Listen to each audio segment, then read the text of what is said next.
Streamlining customs for online retail, import procedures explained.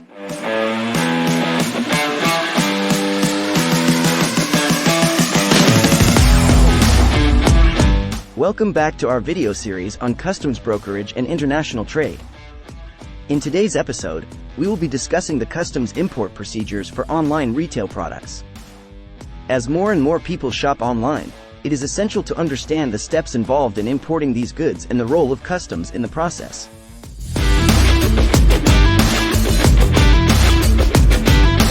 When a product is purchased online, it needs to be shipped from the seller to the buyer.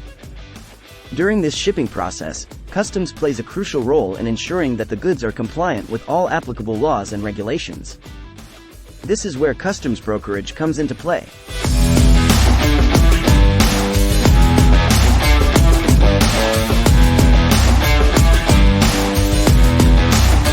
A customs broker acts as an intermediary between the importer and the customs authorities, helping with the smooth clearance of goods. They assist in preparing and submitting the necessary documentation, paying duties and taxes on behalf of the importer, and coordinating with customs officials to ensure compliance.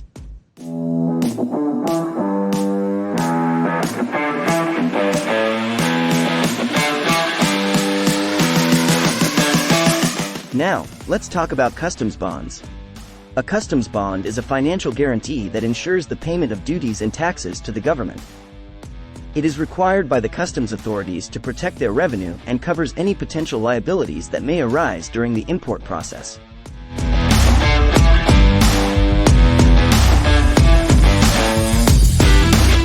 In addition to customs bonds, importers of goods need to file an importer security filing, ISF, for ocean shipments.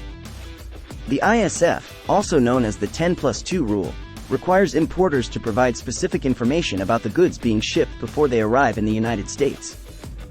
This information includes details about the seller, buyer, product description, and containerized cargo.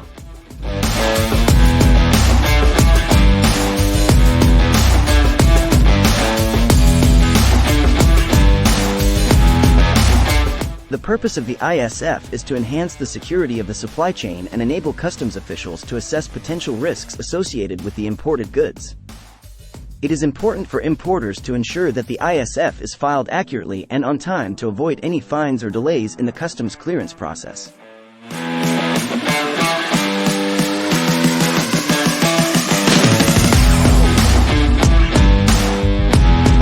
Once the goods arrive at the port of entry, they are subject to examination by customs officials.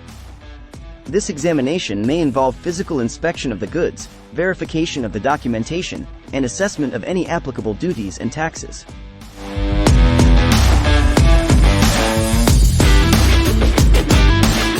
It is crucial for importers to provide accurate and complete documentation to avoid any issues during the customs clearance process.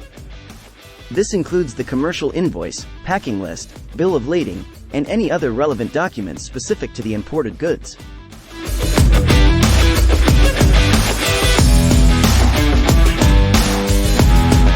After the examination and assessment of duties and taxes, if everything is in order, customs will grant the importer a customs clearance. This clearance allows the goods to be released from customs custody and delivered to the importer or their designated recipient.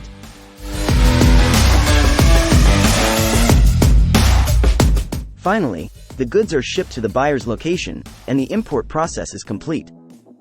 It is important for importers to work closely with their customs brokers to ensure a smooth and compliant import process, as any mistakes or non-compliance can result in penalties or even seizure of the goods.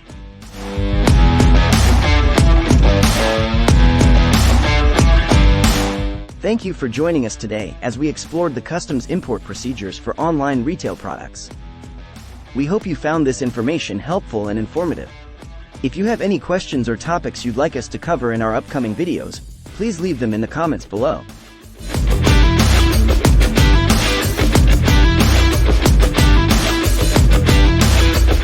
Make sure to stay tuned for our upcoming videos, where we will dive deeper into various aspects of customs brokerage and international trade. Thank you for watching, and we'll see you next time.